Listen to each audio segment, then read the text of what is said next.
Hello students, good morning. Welcome back to another video.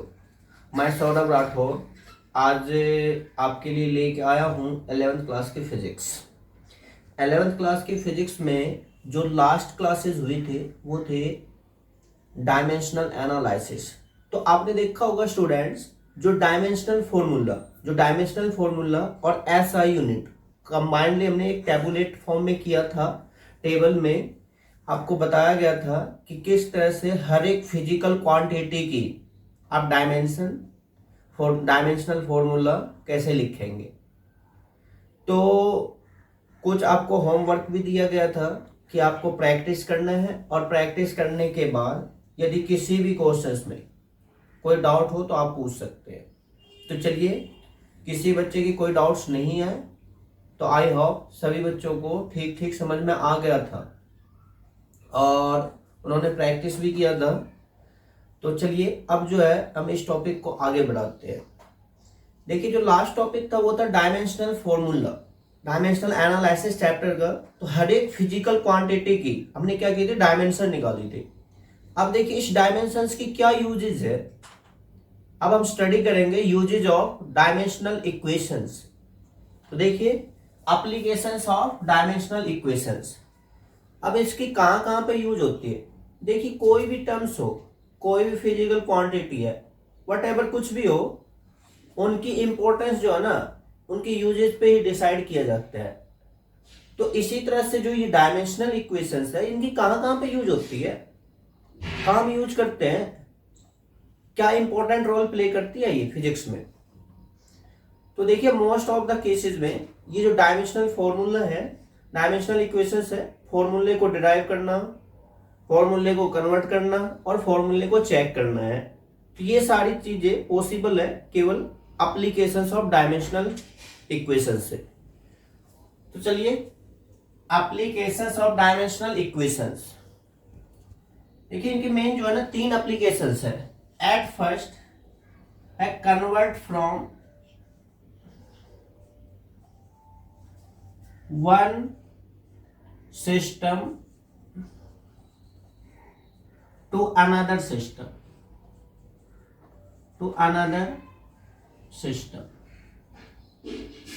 देखिए first usages है इसकी कि एक सिस्टम को कन्वर्ट करना दूसरे सिस्टम में। एक यूनिट जो है इसे कन्वर्ट करेंगे दूसरे यूनिट में। और सेकेंड एप्लीकेशन है चेकिंग करेक्टनेस ऑफ फॉर्मूला। अब देखिए जो फॉर्मूला हम लिखते हैं क्या वो सही है या नहीं है, तो उसे हम डायमेंशनल इक्वेशन से चेक करेंगे, और चेक करने के बाद हम डिसाइड करेंगे ये फॉर्मूला करेक्ट है या इनकरेक्ट है। तो सेकंड एप्लीकेशन इनकी रहेगी चेकिंग करेक्टनेस। थर्ड एप्लीकेशन है डिराइव द फॉर्मूला।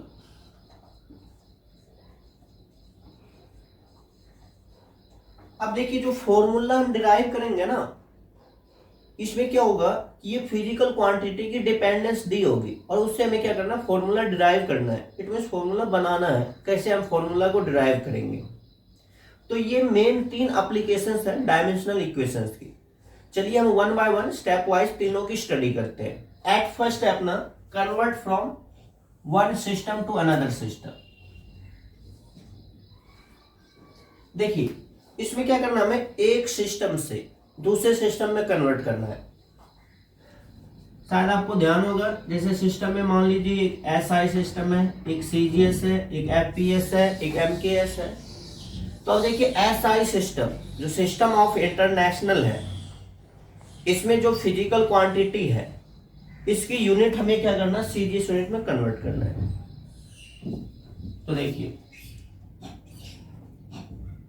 इनके लिए एट फर्स्ट जो फिजिकल क्वांटिटी होती है, जो फिजिकल क्वांटिटी क्यू जो है वो क्या होता है, एन यू। मैंने आपको बताया था कि जो फिजिकल क्वांटिटी है इसको जो आप एक्सप्रेस करते हैं ये 2 टर्म्स में एक्सप्रेस करना हो। At first numerical value and another जो होगी वो यूनिट्स। तो एन जो है ये है न्यूमेरिकल वैल्यू,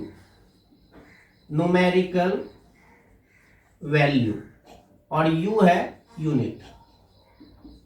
इट मीन्स मान लीजिए जैसे यहां पे हम लिख देते हैं 10 kg।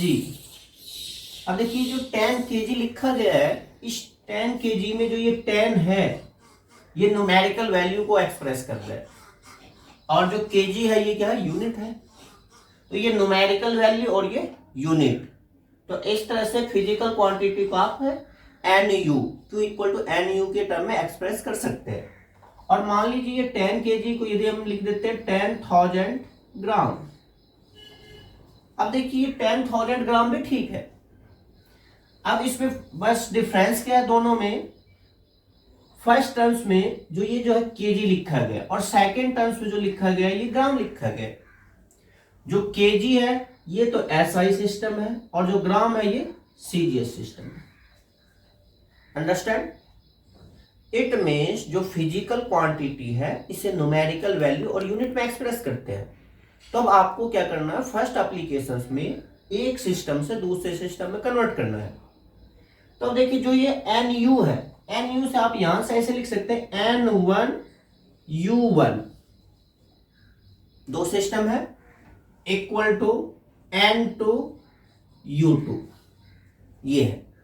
तो N1U1 इक्वल टू होता है N2U2। जैसे हमने एग्जांपल के लिए लिखा था 10 kg equal to 10,000 gram, both are equal to each other, so N1U1 equal to N2U2। अब देखिए जो ये U है, U की जगह आपको क्या करना है, बेसिक फंडामेंटल यूनिट, वो जो है MLT, U की जगह आपको जो एक्सप्रेस करना है MLT यूनिट। तो U1 की जगह क्या, so U1 equal to M1 L1 T1 and U2 is equal to M2 L2 and T2। अब देखिए ये U1 और ये U2 दोनों की वैल्यू इसमें पुटअप कीजिए, तो क्या N1 U1 की जगह M1 L1 T1 equal to N2 M2 L2 और ये T2। ठीक, अब देखिए जो ये N1 और N2 में एक तो गिवन होगी और दूसरी जो होगी वो अननोन होगी। जैसे N1 यदि गिवन है तो हमें क्या करना है, N2 निकालना है। तो N2 के लिए क्या, N2 is equal to N1 और ये M1 अपॉन में M2 और L1 अपॉन में L2 और ये T1 अपॉन में T2। तो N2 का फॉर्मूला हो गया N1 into M1 bye M2, L1 bye L2, T1 bye T2। अब देखिए जो इसकी पावर होगी, पावर इट मीन्स डायमेंशन, जो डायमेंशंस होगी, यदि मान लेते कि M की पावर A, L की पावर B, T की पावर C, तो ये एज इट इज डायमेंशनल में N1 M1 अपॉन में M2 की पावर A, L1 अपॉन में L2 की पावर B और T1 अपॉन में T2 की पावर C।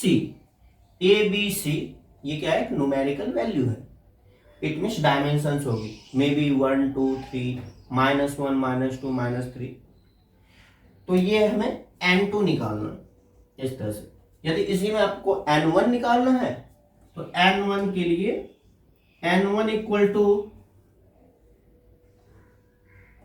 N2 और ये M2 upon M1 L2 upon में L1 और ये T2 बाय T1 ये है। और यदि डायमेंशन ABC है तो इनकी जगह आप ऐसे लिख सकते हैं N2 M2 अपॉन में M1 की पावर A, L2 अपॉन में L1 की पावर B और T2 अपॉन T1 की पावर C।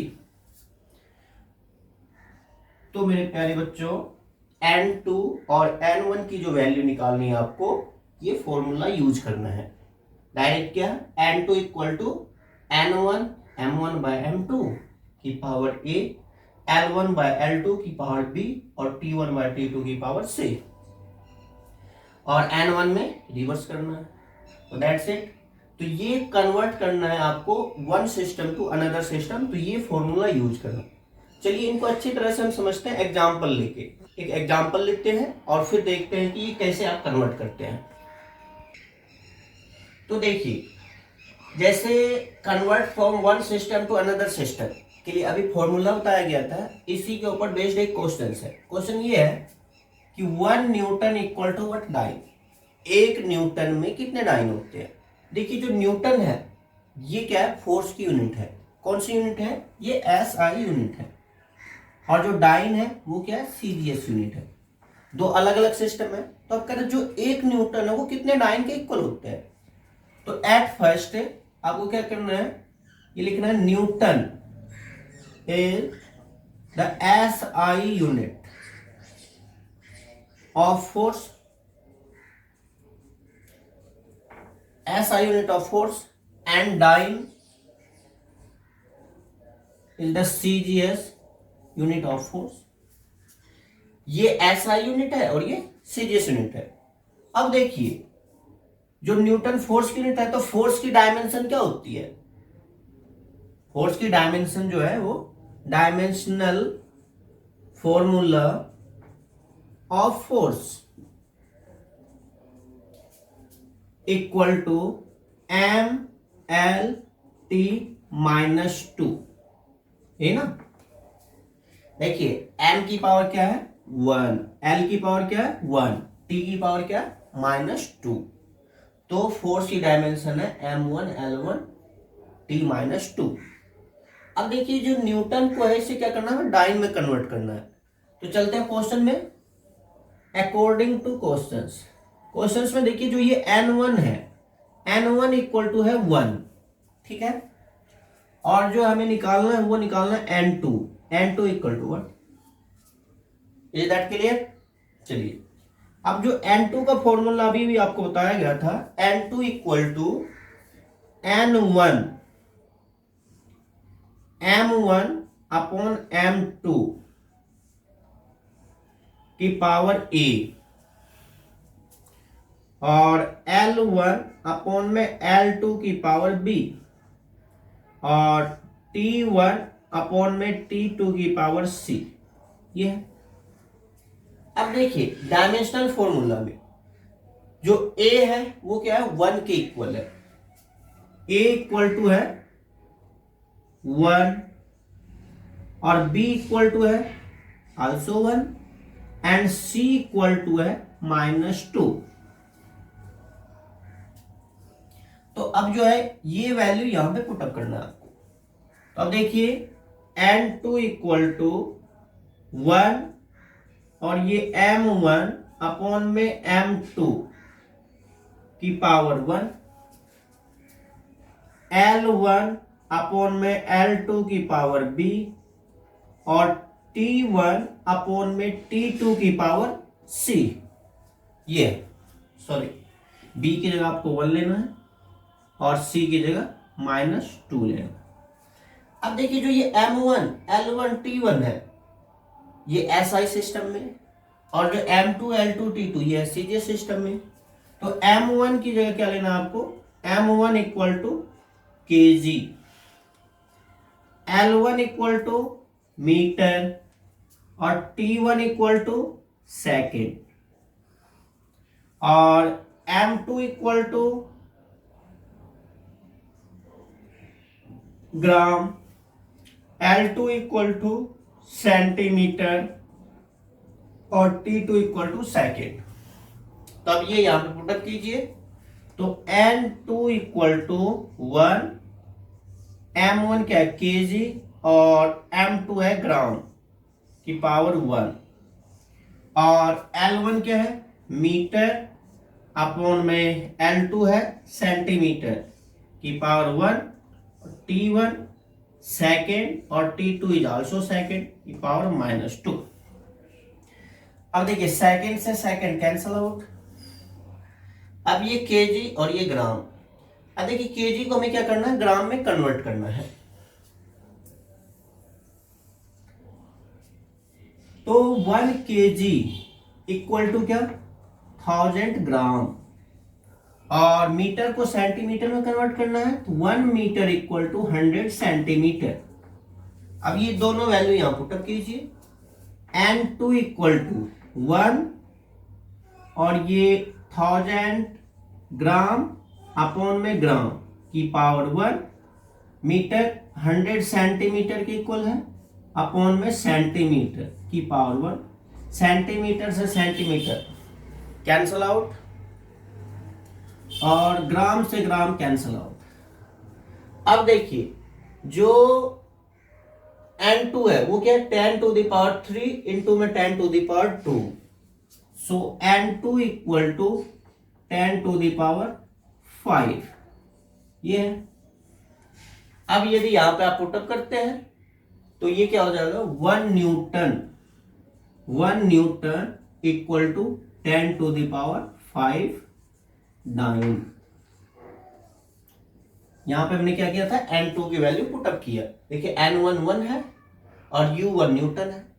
N2 हमने निकाल लिया अभी 10 टू द पावर 5 और U2 9 है। तो 1 newton equal to 10 to the power 5 9 के इक्वल होते हैं। एंड 1 9 इक्वल टू ऐसे लिख सकते हैं 1 अपॉन में 10 टू द पावर 5 न्यूटन या 10 टू द पावर -5 न्यूटन। तो ये देखिए एक सिस्टम को, एक यूनिट को दूसरे यूनिट में कन्वर्ट किया गया। कैसे, बिल्कुल ही सिंपल है बच्चों। क्या, N1 U1 equal to N2 U2 में एक्सप्रेस करना है और आपको अननोन न्यूमेरिकल वैल्यू जो है N2 वो फाइंड आउट करना है। तो इस फॉर्मूले का यूज करके आप कर सकते हैं, इसी तरह से आप कर सकते हैं। देखिए इसी तरह से नेक्स्ट क्वेश्चन है, ये भी बेस्ड है convert from one system to another system. एक सिस्टम में जो यूनिट है वो उसे कन्वर्ट करना हमने दूसरे सिस्टम की यूनिट में। जैसे क्वेश्चन ये 1 जूल इक्वल टू 1। देखिए एट फर्स्ट आपको ये डिसाइड करना है जो ये यूनिट दे रखी है किस सिस्टम की यूनिट है, कौन सी फिजिकल क्वांटिटी की है यूनिट है। फिर उनका डायमेंशन लिखना है और फिर वो फॉर्मूला अप्लाई करना आपको N1 U1 equal to N2 U2। चलिए चलते क्वेश्चन में।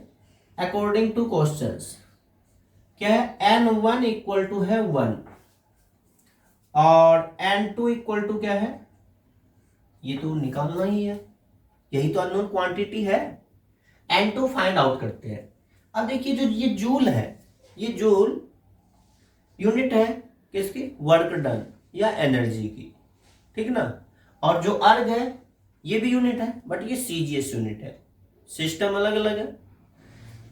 तो देखिए जूल एंड अर्ग is SI and CGS unit of energy, ठीक, रेस्पेक्टिवली।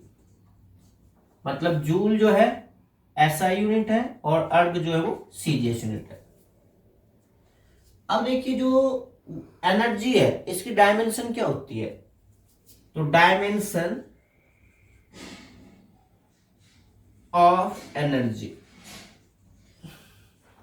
याद है किसी बच्चे को, हाँ क्या, okay, ml² T-2। Very good.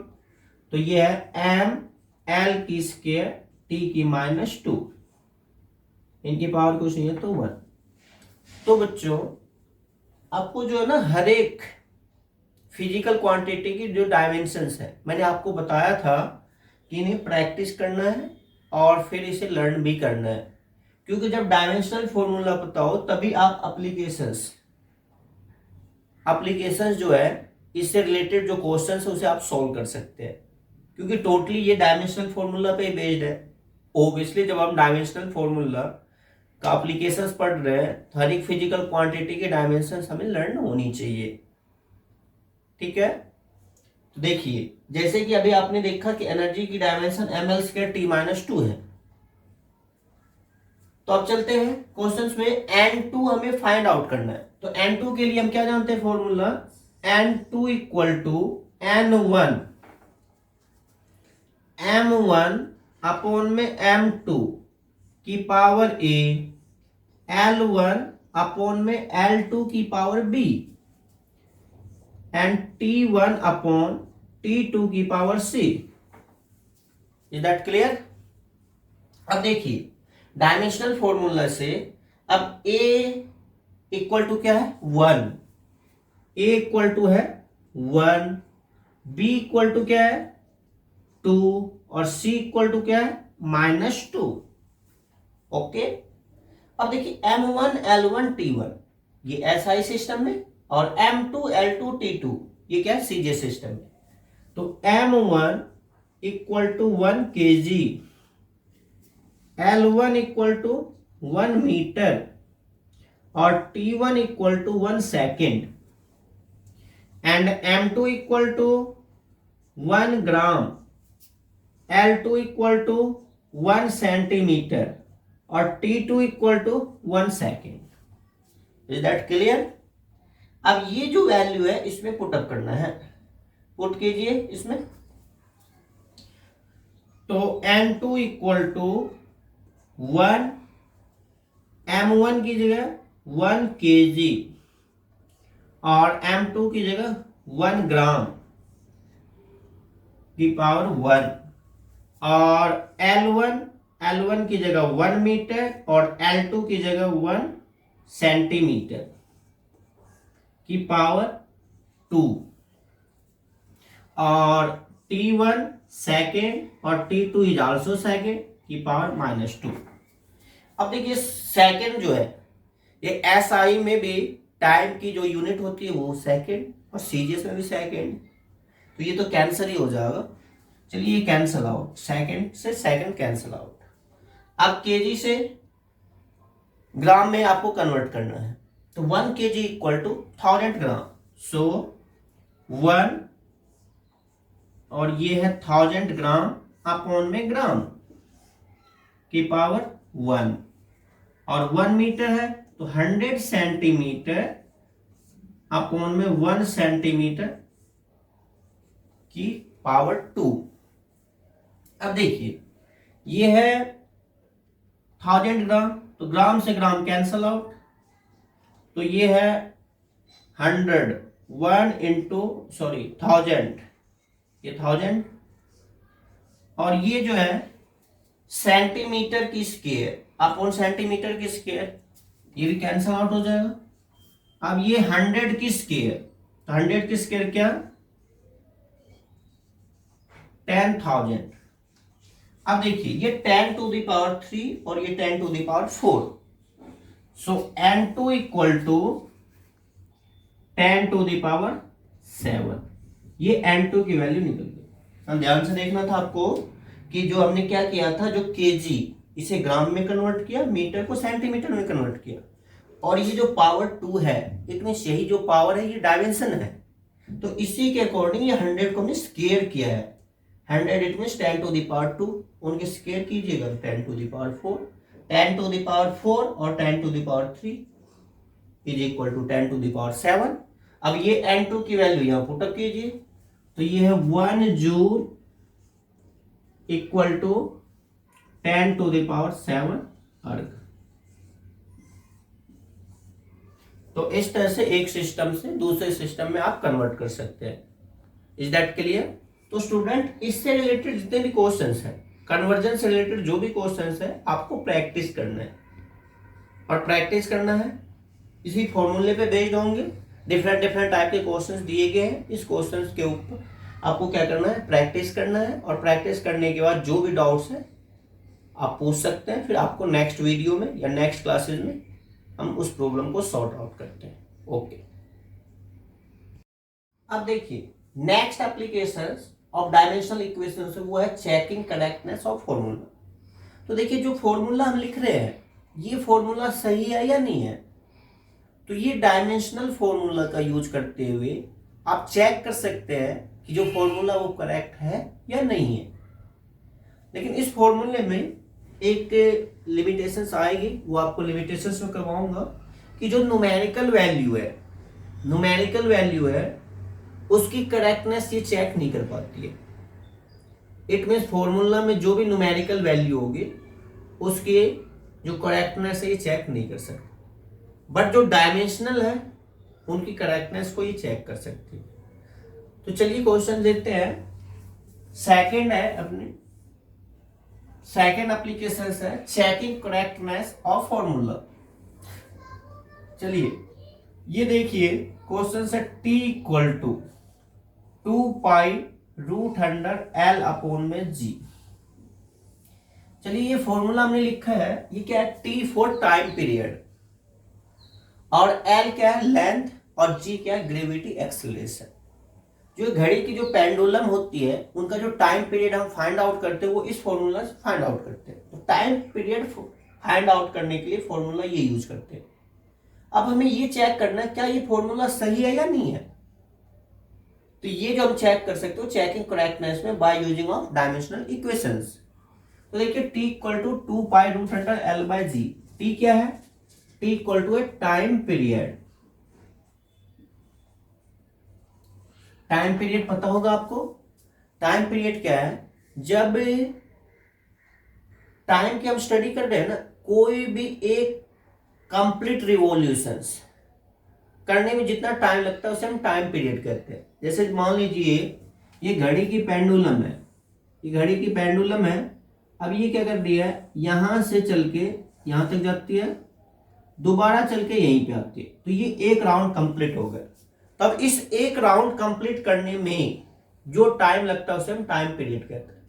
The total time taken by object और system in complete one revolution is called time period.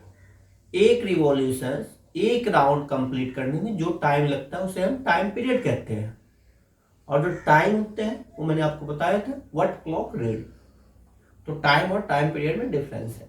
जो टाइम पीरियड है ये कंप्लीट रिवॉल्यूशन, कंप्लीट राउंड को मेजर करती है। तो ये है टाइम पीरियड। एल क्या है, लेंथ, और जी है ग्रेविटी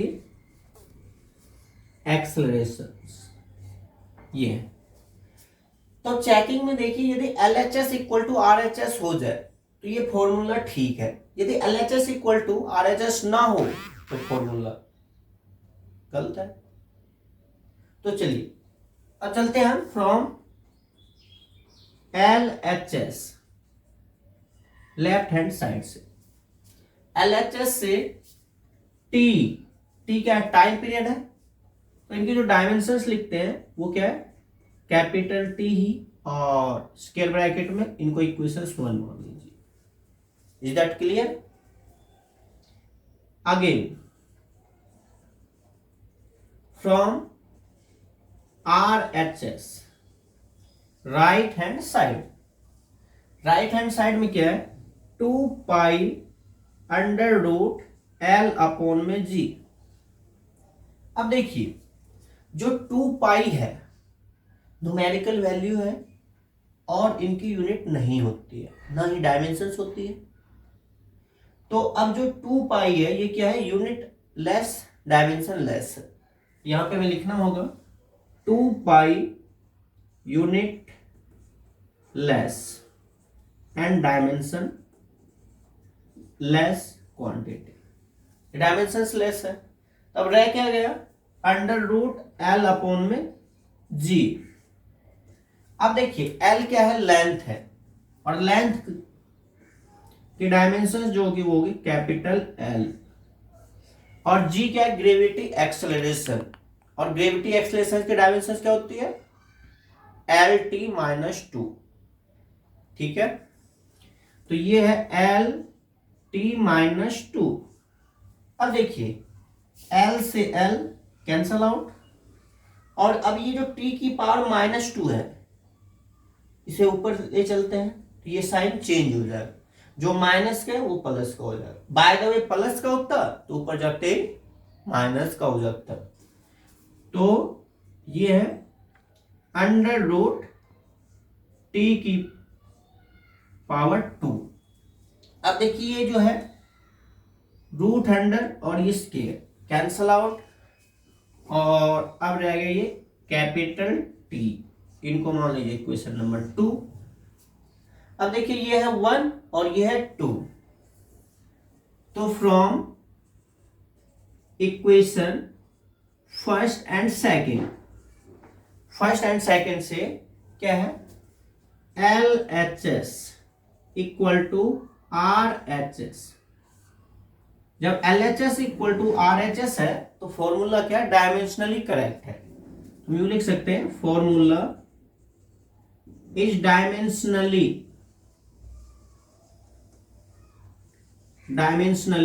करेक्ट। ये फॉर्मूला डायमेंशनली करेक्ट है। देखिए इसमें एक बात है, ये जो लाइन नीचे लिखा है डायमेंशनली करेक्ट है, न्यूमेरिकली जो है ये लिमिटेशंस हो जाएगी, लिमिटेशंस में हम स्टडी करेंगे बच्चों। ये जो 2 पाई लिया गया, देखिए यदि 2 पाई की जगह आप 4 पाई ले लेते हैं, मान लीजिए आपने 6 पाई ले लिया, तो भी ये फॉर्मूला ठीक हो जाएगा। इट मीन्स ये 6 पाई 2 पाई 4 पाई जिसकी यूनिट और डायमेंशन नहीं होती, उसकी करेक्टनेस को ये चेक नहीं कर सकते। तो इसीलिए ये लिखा गया फॉर्मूला इज डायमेंशनली करेक्ट, तो ये फॉर्मूला डायमेंशनली करेक्ट है।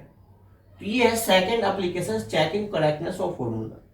देखिए बिल्कुल सिंपल है, क्या करना है आपको, जैसे आप फॉर्मूला लिखते हैं तो इसमें LHS और जो RHS है दोनों टर्म्स का जो डायमेंशनल फॉर्मूला लिखना है, और ये देखना है कि दोनों इक्वल है या नहीं, और जो न्यूमेरिकल वैल्यू है, जो डायमेंशन लेस टर्म्स है, उसे नेगलेक्ट करना है। तो ये है। चलिए इसी पे बेस्ड एक और क्वेश्चन हम करते हैं। हो सकता है कुछ बच्चों को थोड़ा कम समझ में आया होगा या थोड़ी प्रॉब्लम रही होगी, तो इसके लिए चलिए एक और एग्जांपल लेके आपको समझाते हैं, तो जो भी डाउट्स होगी वो अपने आप क्लियर हो जाएगी। चलिए नेक्स्ट क्वेश्चंस लिखते हैं। जैसे आपने पढ़ा होगा equations of motions. Equations of motions क्या है, v equal to u plus a t, ये एक इक्वेशंस है, इसे भी आप चेक कर सकते हैं। सेकंड है ये s equal to u t plus half a T की स्क्वायर, ठीक है। और नेक्स्ट है v square minus u square equal to 2as, या इसे आप ऐसे भी लिख सकते हो v square equal to u square plus 2as।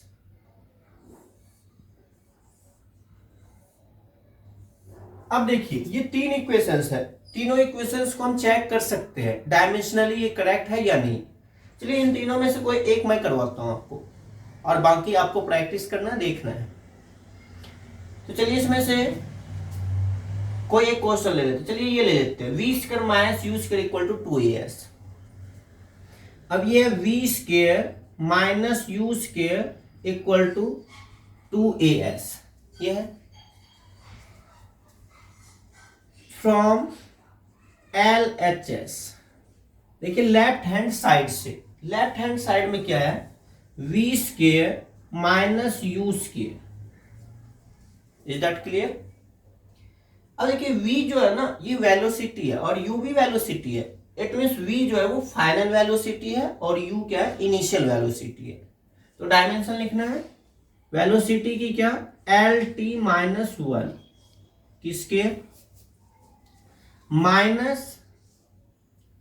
lt minus 1 किसके, ये आप इसे ऐसे लिख सकते हैं l की स्क्वायर t की माइनस 2 माइनस l की स्क्वायर t की माइनस 2, ये होगा। अब देखिए इसमें एक बात आपको समझना है, क्या मैंने बताया था आपको लास्ट लेक्चर में l plus l equal to l और l minus l is also equal to l, ठीक है। कैसे, ये देखिए l में ये है, सपोज कीजिए 1 metre plus 1 metre equal to 2 metre. It means ये जो न्यूमेरिकल वैल्यू है जो न्यूमेरिकल वैल्यू है वो क्या है 1। तो न्यूमेरिकल वैल्यू को हम ऐड करते हैं, जो यूनिट होती है इसे हम ऐड नहीं करते। तो ये है मीटर और ये है मीटर, तो metre plus metre is equal to metre. तो इस तरह से आप लिख सकते हैं। It means 1 metre plus 1 metre equal to 2 metre. तो 1 1 और 2 ये न्यूमेरिकल वैल्यू है।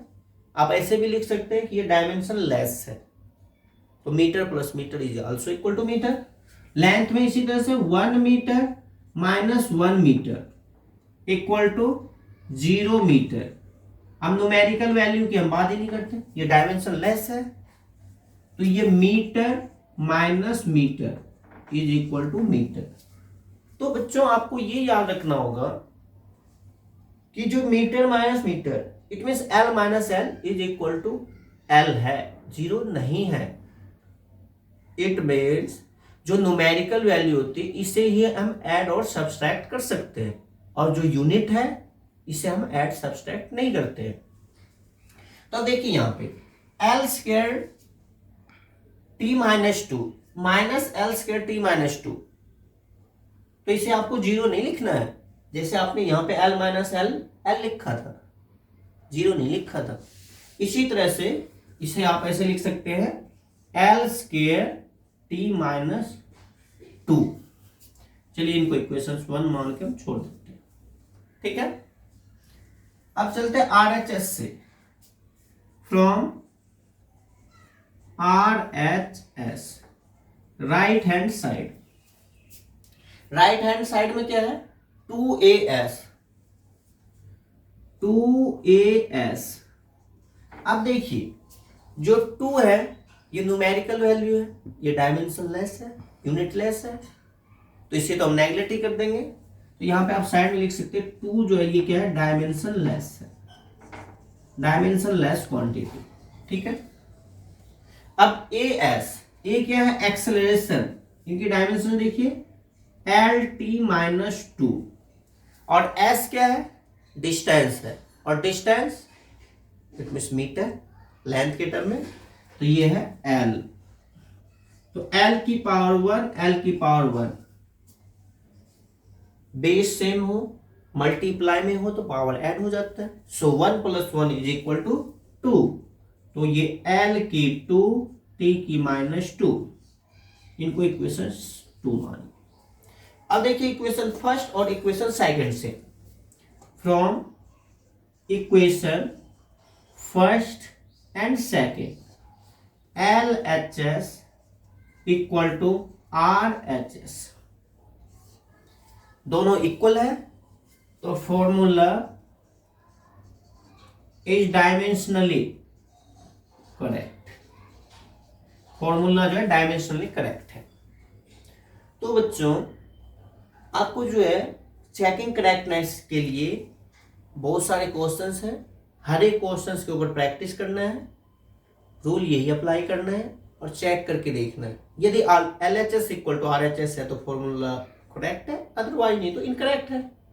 तो इसी तरीके से आपको करना है। मैंने दोनों कॉन्सेप्ट पे, दोनों एप्लीकेशंस पे दो दो क्वेश्चंस करवाए आपको, ताकि बेसिक कॉन्सेप्ट जो बेसिक टर्म्स है वो सही समझ में आपको आ जाए। हर एक छोटी से छोटी बातों को आपको स्टेप वाइज समझाया जाता है ताकि कोई प्रॉब्लम नहीं आए, क्योंकि कई एक बार ऐसा होता है कुछ बच्चों की 9th और 10th के जो बेसिक टर्म्स होते हैं उसमें कोई वीकनेस रह जाती है, जिसकी वजह से 11th क्लास में आकर थोड़ी प्रॉब्लम होती है। तो इस प्रॉब्लम को सॉर्ट आउट करने के लिए हम आपको 1 बाय 1 स्टेप वाइज हर एक टॉपिक को ब्रीफली एक्सप्लेन करते हैं। फिर भी कोई प्रॉब्लम रहती है तो आप पूछिए।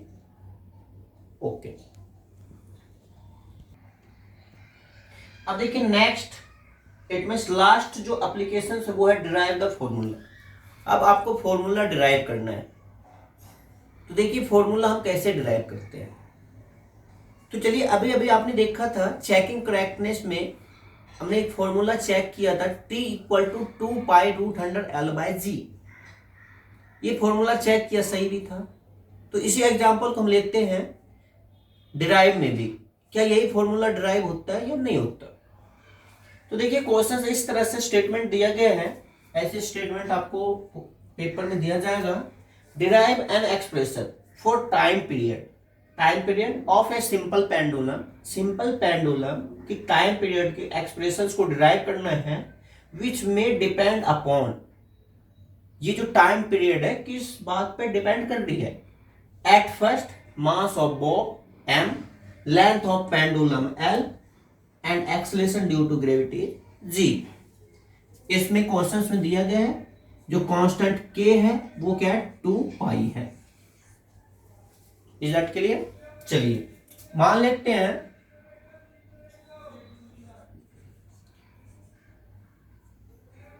लेट अस, जो ये टाइम पीरियड है t, ये डायरेक्टली प्रोपोर्शनल है mlg का क्वेश्चंस के अकॉर्डिंग। अब देखिए जो ये मास है इसकी डायमेंशन और l और ये g, इन सब की डायमेंशन मान लेते हैं। Late us the dimension of m, l and g is a, b and c respectively. तो t डायरेक्टली प्रोपोर्शनल है m की पावर l, a, l की पावर b, g की पावर c। इनको इक्वेशंस 1 मान लीजिए। Is that clear? चलिए अब देखिए ये जो t है टाइम पीरियड है, m मास है, l लेंथ है, g ग्रेविटी एक्सेलरेशन। अब हर एक की जो डायमेंशंस है, डायमेंशन फॉर्मूला वो हमें लिखना है। तो राइट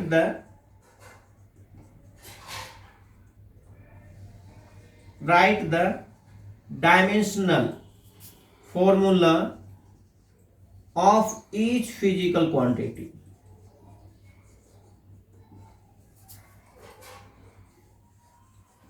हर एक फिजिकल क्वांटिटी की डायमेंशंस लिखनी है। तो देखिए जो t है, t का डायमेंशन t, मैंने आपको बताया था जब भी आप डायमेंशंस लिखते हैं तो बेसिक फंडामेंटल MLT के फॉर्म में लिखना है। अब देखिए टाइम में मास और लेंथ का क्या काम, मास और लेंथ तो इन्वॉल्व है ही नहीं, तो कोई बात नहीं। m और l नहीं है तो इसकी पावर हम क्या करेंगे, 0 करेंगे। m की पावर 0, l की पावर 0, t की पावर 1। अब देखिए किसी की भी पावर क्या होती है, 0 हो तो वो 1 के इक्वल होती है, पता भी होगा आपको शायद। देखिए जैसे ये x की पावर 0 इज इक्वल टू 1, कैसे, चलो इनको प्रूव करके नहीं बता देता आपको। जैसे ये x की पावर 0 है तो इनको आप ऐसे लिख सकते हैं x की पावर 1 माइनस 1, 0 को हम 1 माइनस 1 लिख सकते हैं। अब इसे ऐसे कीजिए x की पावर 1 इंटू एक्स की पावर माइनस 1। अब ये मल्टीप्लाई में डिवाइड कीजिए, x की पावर 1 अपॉन x की पावर 1 इज इक्वल टू 1। तो इट मींस किसी की पावर 0 हो तो वो 1 के इक्वल होते हैं। और किसी न्यूमेरिकल वैल्यू या किसी भी टर्म्स को यदि हम 1 से मल्टीप्लाई करते हैं तो उसकी जो वैल्यू होती है उसमें कोई चेंजिंग नहीं आती। तो इसीलिए हमने m की 0, l की 0, t की पावर 1 लिखा। डायरेक्टली प्रोपोर्शनल है m की पावर a, l की पावर b, और ये ग्रेविटी एक्सेलरेशन की डायमेंशन lt माइनस 2 की पावर c। तो देखिए हर एक फिजिकल क्वांटिटी की डायमेंशन लिख दिया गया है 1 बाय 1। अब ये m की पावर a, l की पावर b, l की पावर c, t की पावर माइनस 2c। अब देखिए यदि बेस सेम हो और ये मल्टीप्लाई में हो तो पावर ऐड होते हैं। आपने पढ़ा होगा x की पावर a इंटू एक्स की power b is equal to x की पावर a प्लस b, और डिवाइड में हो तो माइनस x की power a divided by x की power b equal to x की पावर a माइनस b। तो अब इनको ऐसे लिख सकते हैं हम m की पावर a, l की पावर b प्लस c और t की पावर माइनस 2c। तो देखिए ये m की पावर 0, l की पावर 0, t की पावर 1। अब देखिए स्टूडेंट, अब जो है यहाँ पे एक प्रिंसिपल है, वो है होमोजेनिटी प्रिंसिपल। होमोजेनिटी प्रिंसिपल क्या कहते हैं कि यदि बेस सेम हो और लेफ्ट और राइट में पावर इक्वल हो जाएगी। एक मीन्स कहने का क्या मतलब है, m की पावर ये 0 है, और देखिए यहां पे आपको थोड़ा ध्यान से देखना है principal of homogeneity. Principal of homogeneity के लिए क्या ध्यान रखना है, जैसे ये इक्वल है, इक्वल का लेफ्ट और ये राइट, यदि बेस सेम हो तो पावर इक्वल हो जाएगा। अब देखिए बेस में m है, ये भी m है, पावर क्या है, a है और ये 0 है, a इक्वल टू 0। ठीक इसी तरह से l की पावर 0, l की power b plus c, so b plus c is equal to 0, और t की पावर 1 और t की पावर -2c, तो -2c इक्वल टू 1। तो इट मीन्स बेस सेम हो तो पावर इक्वल हो, इसे हम प्रिंसिपल ऑफ होमोजेनिटी कहते हैं। तो इसे लिखते हैं according to principle of homogeneity. Homogeneity principle से क्या, a equal to 0, b plus c is equal to also 0, -2c equal to 1। अब देखिए -2c इक्वल टू 1, तो c इक्वल टू क्या, -1/2, यह है। b प्लस c, तो b इक्वल टू 0, तो b equal to -c, b equal to -c या c equal to -b। तो देखिए c की वैल्यू -1/2 है, तो b क्या होगा, b इक्वल टू 1/2। देखिए b की वैल्यू 1/2, a की वैल्यू 0 और c की वैल्यू -1/2। अब ये तीनों वैल्यू पुट अप कीजिए इक्वेशन नंबर फर्स्ट में। Put in equation first, putting the value of a, b and c in equation first. t directly m की पावर 0, l की पावर 1/2 और g की पावर -1/2, ये है। अब देखिए किसी की भी पावर 0 हो तो वो 1 के इक्वल होता है, अभी भी मैंने बताया था आपको, तो ये तो हो गया 1। अब t डायरेक्टली प्रोपोर्शनल l की पावर 1/2 और g की पावर -1/2 है, और ये मल्टीप्लाई में है, तो चलिए इनको डिवाइड में g की पावर +1/2 कर देते हैं। फिर t डायरेक्टली प्रोपोर्शनल है l/g की होल पावर 1/2, ठीक है। अब जैसे पावर 1/2 है, इसे हटा के हम लिख सकते हैं अंडर रूट, तो t डायरेक्टली प्रोपोर्शनल है अंडर रूट l/g का, और प्रोपोर्शनल का साइन हटाते हैं तो k, और k क्या है 2π, तो t equal to 2π under root l/g। तो ये है टाइम पीरियड का फॉर्मूला। तो देखिए यही फॉर्मूला डिराइव हो गया, चेकिंग करेक्टनेस में भी ये लिया था ताकि आपको कंफ्यूजन ना हो। वहां से तो आपने ये चेक किया था फॉर्मूला सही है, और यहां से आपने क्या किया, फॉर्मूला को डिराइव कर दी। तो ये डिराइव फॉर्मूला में t equal to 2π root under l/g। अब देखिए नेक्स्ट क्वेश्चन है, इसी के ऊपर बेस्ड है, इसमें भी एक और करवा देता हूं ताकि थोड़ी बहुत जो कंफ्यूजन हो, कोई डाउट्स हो तो वो क्लियर हो जाए। तो देखिए नेक्स्ट क्वेश्चन है, ये है न्यू। इट मीन्स फ्रीक्वेंसी को हम न्यू से रिप्रेजेंट करते हैं। जो फ्रीक्वेंसी है ये डायरेक्टली प्रोपोर्शनल है, इट मीन्स डायरेक्टली डिपेंड करता है लेंथ, और t क्या है टेंशन, और m क्या है मास पर यूनिट लेंथ। ये स्टेटमेंट में लिखा होगा, न्यू है फ्रीक्वेंसी और l है लेंथ और t है टेंशन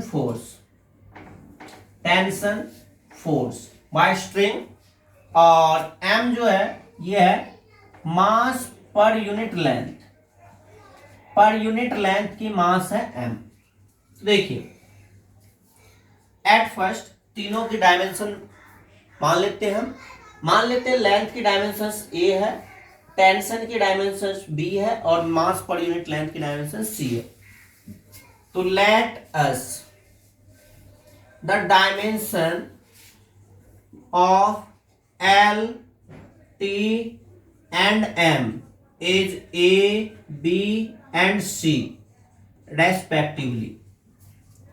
अब देखिए जो न्यू है, न्यू डायरेक्टली एल की पावर ए, टी की पावर बी, एम की पावर सी, इनको इक्वेशंस 1 मान लीजिए।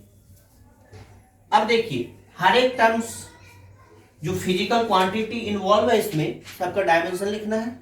तो लिखते हैं dimensional formula, write the dimensional formula of each physical quantity.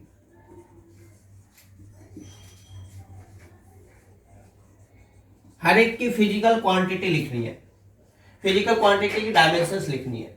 जैसे न्यू है, न्यू क्या है, फ्रीक्वेंसी, और इनकी जो डायमेंशंस होती है वो क्या होती है, t-1। टाइम का जो रेसिप्रोकल होता है वो फ्रीक्वेंसी के इक्वल होता है। तो ये t-1, मैंने आपको बताया था बेसिक फंडामेंटल यूनिट, MLT के फॉर्म में डायमेंशंस एक्सप्रेस करना है।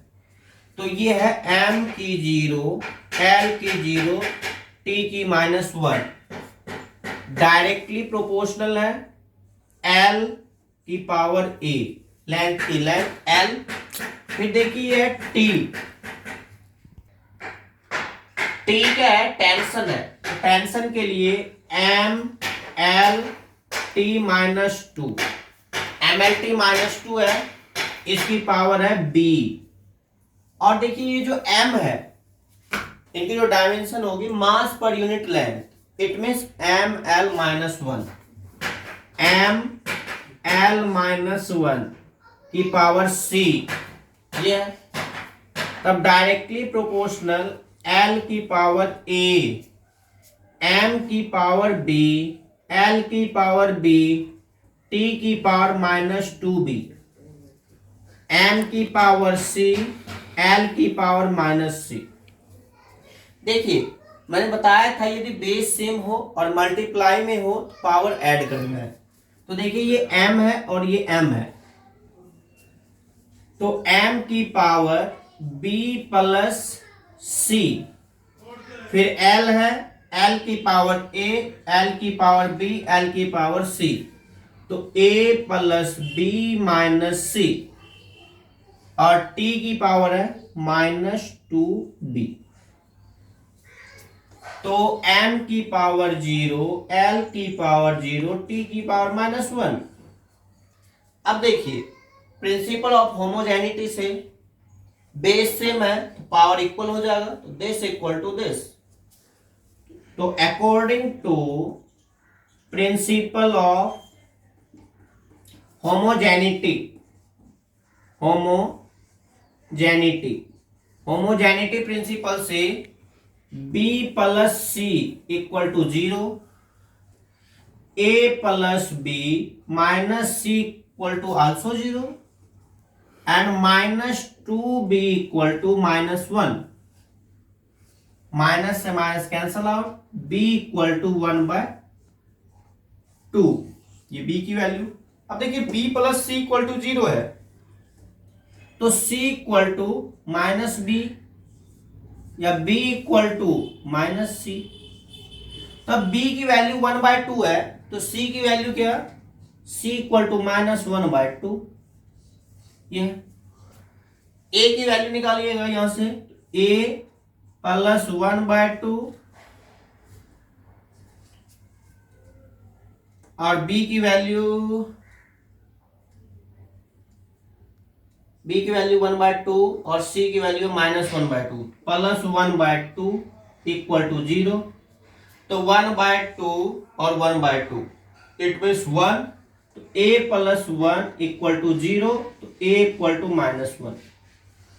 अब देखिए a, b और c तीनों की वैल्यू 1 में पुट अप करते हैं। Putting the value of A B and C in equation first, nu directly proportional है एल की पावर -1 और टी की पावर 1/2 और m की पावर -1/2।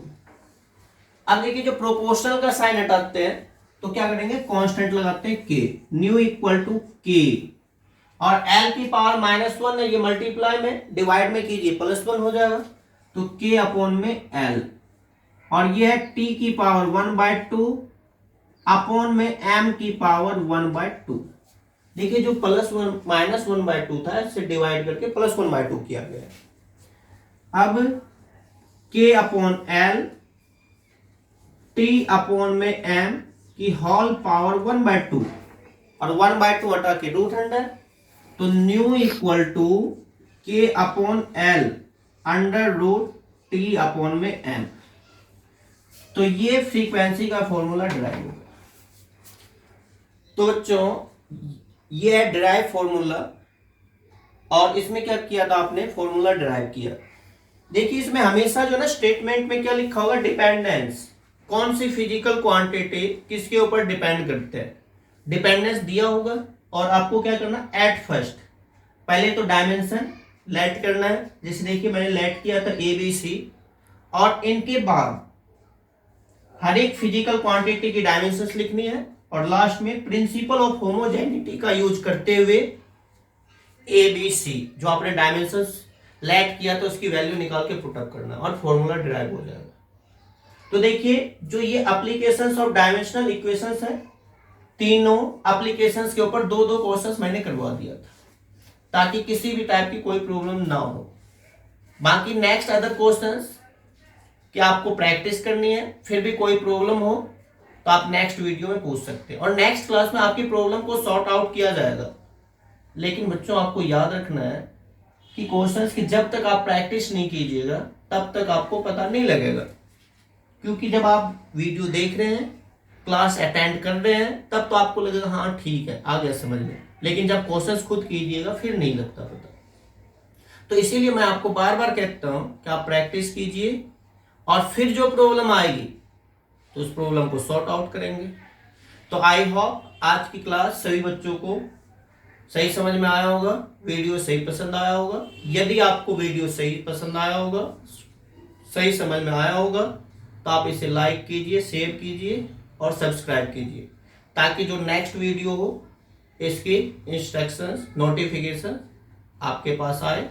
तो अच्छे वीडियो के लिए आप लाइक कीजिए। Thank you very much.